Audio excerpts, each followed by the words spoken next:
Doctor Lubna Sarwat हूँ और environment पे, और मैं पीएचडी हूँ इकोनॉमिक्स में, इस्लामिक इकोनॉमिक्स में इंडोनेशिया से करके वापस लौटी। कांग्रेस में हम महेश कुमार गौड़ जो कि हमारे ऑनरेबल एमएलसी है और हमारे टीपीसीसी के प्रेसिडेंट हैं, और वो मुझे वेलकम करे। कोदंड रेड्डी गारू जो कि फार्मर कमीशन के चेयरमैन है, वो मुझे वेलकम करे, और जग्गा रेड्डी गारू जो है वो मुझे वेलकम करे थे प्रेस के सामने, और हम बहुत खुशी से ज्वाइन हुए थे कांग्रेस में। और मैं एक बताती हूँ, आप पूछे मुझे बहुत शुक्रिया।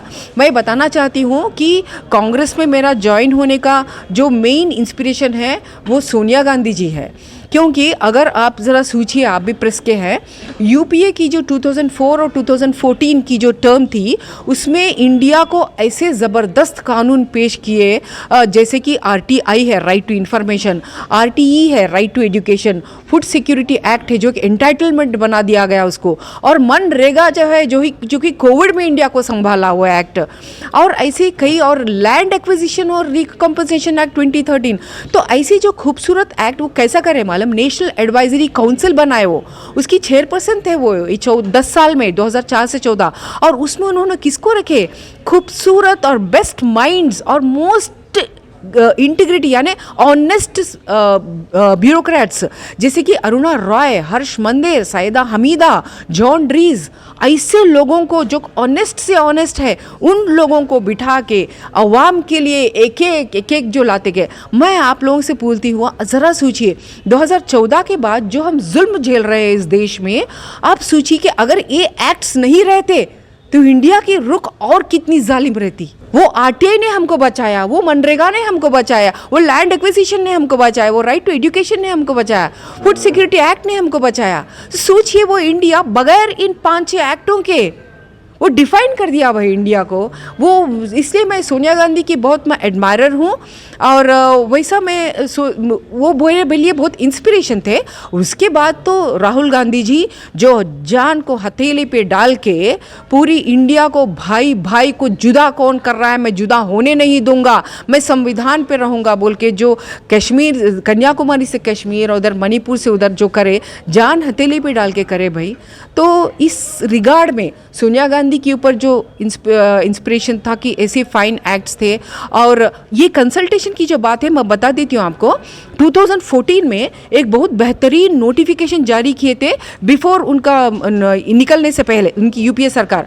वो क्या था कि हर लॉ जो निकलती है पार्लियामेंट से, तो वो लॉ बिल इसमें पेश करने से पहले भी आप वाइड कंसल्टेशंस करना, इवन अमेंडमेंट कर रहे थे भी, उतनी बढ़िया चीज़ पास करे थे पार्लियामेंट में। लेकिन उनकी सरकार 2014 में गिर चुकी थी। तो बाकी आपको मालूम कंसल्टेशंस और करंट बीजेपी एनडीए सरकार, तो उनकी दोनों की पट्टीच नहीं। सब लोग जो 1 साल हुई बता रहे ना, सिर्फ दिसंबर 3 और दिसंबर 3 को लेके, दिसंबर 3 में हुकूमत आने के बाद, उसके बाद इमीडिएटली लोकसभा इलेक्शंस के लिए 3 महीने 4 महीने तक बहुत सारे कदम कुछ भी नहीं निकाल सके। ओके, तो लिहाजा मैं तो मानती हूँ कि ये सरकार अभी 1 साल की हुई नहीं, क्योंकि उसकी 3-4 महीने तक तो कुछ कर ही नहीं पाए थे।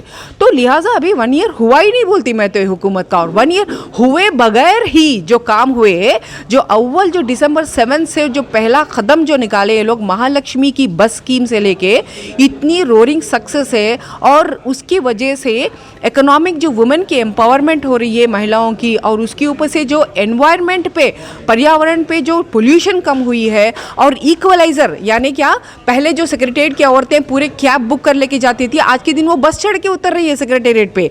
तो ये सोशलिज्म की तरफ से, और एनवायरनमेंट में जो पोल्यूशन कम हुआ, क्योंकि जब वो कार नहीं ले रही है सेक्रेटेरिएट को, बस में आ रही है, तो उतना पोल्यूशन कम हो गया वहाँ पर। तो इस हिसाब से बहुत बेनिफिट्स हुए हैं ये महालक्ष्मी स्कीम से। और भी जो बात है कि ये जो बेनिफिट ऑफ बोनस और बेनिफिट ऑफ जो ऋण माफ़ी हुआ है फार्मर लोन का, उसका तो रोरिंग सक्सेस हुआ है।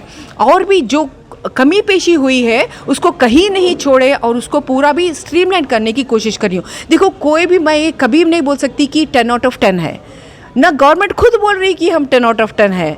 तो ये बात ये है कि 10 आउट ऑफ 10 कभी कोई गवर्नमेंट नहीं हो सकता, खुला बोल रही हूँ मैं। अपोजिशन है इसलिए भाई कि 10 आउट ऑफ 10 नहीं है, देखो आप यहाँ 1 आउट ऑफ 10 है, वहाँ 6 आउट ऑफ 10 है, ये बताना जिम्मेदारी डेमोक्रेसी में प्रेस की होती है और अपोजिशन की होती है। हमारी गुजारिश है कि प्रेस और अपोजिशन उस जिम्मेदारी को बराबर निभाएं, तब ये गवर्नमेंट सबकी गवर्नमेंट है, सब आगे मिल लेके तेलंगाना और हैदराबाद को अच्छा कर सकते हैं। ओके, या शुक्रिया।